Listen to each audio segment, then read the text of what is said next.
80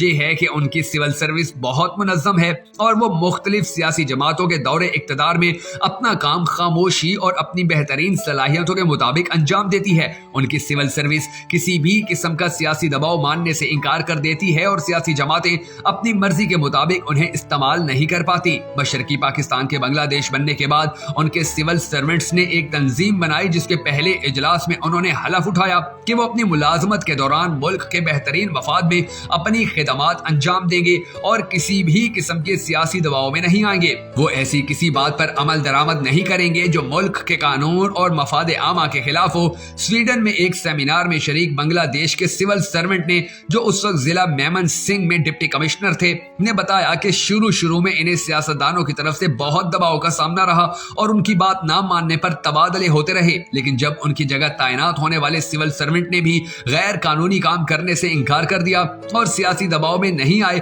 تو سیاستدان سمجھ گئے کہ وہ سول سرونٹ سے اپنی مرضی کے احکامات پر عمل نہیں کرا سکتے، تو انہوں نے دباؤ ڈالنا ختم کر دیا۔ لیکن یہ اس بنا پر ہوا کہ سول سرونٹس کی تنظیم بہت مضبوط تھی اور وہ ہر مشکل وقت میں اپنے ممبران کے حقوق کے لیے لڑ سکتے تھے۔ آج جب ہم بنگلہ دیش کی سول سروس کا پاکستان کی سول سروس سے موازنہ کرتے ہیں تو بہت مایوسی ہوتی ہے کہ ہماری سول سروس کی کوئی مرکزی تنظیم نہیں ہے۔ یہ دھڑے بندیوں کا شکار ہے۔ D M G, police, secretariat, customs, railway, postal service اور دیگر سروس گروپ سے تعلق رکھنے والے سول سرونٹس نے علیحدہ تنظیمیں بنائی ہوئی ہیں۔ اس وجہ سے حکمران سیاسی جماعت اپنی پسند کے سول سرونٹ کو اہم پوسٹوں پر تعینات کر دیتی ہیں اور امید رکھتی ہیں کہ یہ ان کی مرضی پر چلیں گے۔ اکثر سول سرونٹس سیاسی دباؤ میں آ جاتے ہیں اور جو یہ دباؤ قبول نہیں کرتے ان کا تبادلہ غیر اہم آسامیوں پر کر دیا جاتا ہے یا دور دراز علاقوں میں بھیج دیا جاتا ہے۔ یہی وجہ ہے کہ اب ایسے افسران کی تعداد کم سے کم ہوتی جا رہی ہے جو سیاسی دباؤ قبول کرنے سے انکار کر دیتے ہیں۔ پاکستان کی سول سروس کو ناقابل تلافی نقصان 1973 کی انتظامی اصطلاحات نے پہنچایا، جب اس وقت کے وزیر اعظم نے سرکاری ملازمین کو ان کے دوران ملازمت برطرف کرنے کا اختیار حکومت وقت کو دے دیا اور ساتھ ہی ان کی ملازمت کا آئینی تحفظ ختم کرنے سمیت فیڈرل سروس ٹریبیونل بنا دیا جہاں وہ حکومت کے احکامات کے خلاف اپیل کر سکتے ہیں۔ فیڈرل سروس ٹریبیونل کا فیصلہ بھی سپریم کورٹ میں چیلنج کیا جا سکتا ہے۔ اس طرح سول سروسز کو بے دست و پا کر دیا گیا، جس کی وجہ سے وہ برسر اقتدار سیاسی حکومتوں کے احکامات کو بجا لانے پر مجبور ہو گئے اور یہیں سے ساری خرابیوں نے جنم لیا اور کرپشن عام ہو گئی۔ جبکہ دوسری جانب بنگلہ دیش نے انٹرنیٹ اور سیاحت کے علاوہ دیگر شعبوں میں بھی زبردست ترقی کی ہے، جس کا اندازہ اس بات سے لگایا جا سکتا ہے کہ اس کی سبزیاں تک امریکہ کو برآمد کی جاتی ہیں، جبکہ جرمنی بنگلہ دیش سے سیلاب کے بچاؤ کے طریقے سیکھ رہا ہے۔ بنگلہ دیش کی ترقی کی بنیاد بہرحال گارمنٹس کی صنعت میں اس کی غیر معمولی چھلانگ ہے۔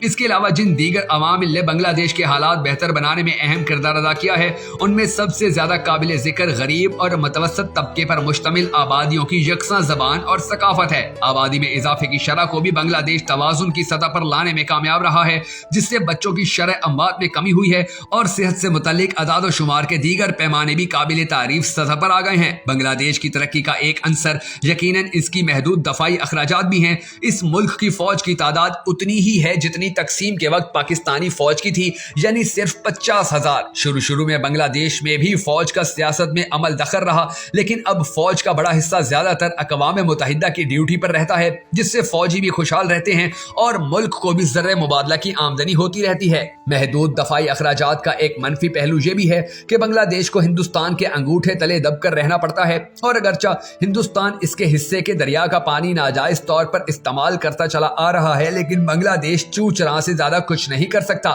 جس کے جواب میں میٹھے وعدے کیے جاتے ہیں جن پر کبھی عمل درآمد نہیں ہوتا۔ معاشی استحکام حاصل کرنے کے بعد اب بنگلہ دیش نے ہندوستان کے دباؤ سے نکلنے کے لیے چین سے روابط بڑھانے شروع کیے ہیں اور پاکستان سے تعلقات بحال کرنے کے آثار بھی دکھائی دینے لگے ہیں۔ ترقی کے معاملے میں بنگلہ دیش سے مقابلہ کرتے وقت یہ پہلو بھی ذہن میں رکھنا ضروری ہے کہ بنگلہ دیش نے اگر معاشی ترقی کے معاملے میں پاکستان کو پچھاڑا تو کرپشن ختم کرنے کے معاملے میں بھی پاکستان سے آگے نکل کر دنیا میں پہلا مقام حاصل کر چکا ہے۔ جانیے کہ کرپشن ملک کے اندر دولت کی تقسیم میں ناانصافی کا باعث تو بن سکتی ہے، لیکن ترقی کی راہ میں رکاوٹ نہیں ہوتی۔ ہاں، البتہ پاکستان میں کرپشن کے خاتمے کے نام پر سیاسی مخالفین کی زندگی کا دائرہ تنگ کرنے کی مہم ملک میں سیاسی عدم استحکام کا باعث ضرور بنی ہے، جو سرمایہ کاری کے لیے کسی طور پر موزوں نہیں، خاص طور پر اس وقت جب کہ دہشت گردی کے خوف سے خود پاکستانی سرمایہ کار بھی دوسرے ملکوں میں اپنا سرمایہ لگانے کو ترجیح دے رہے ہوں۔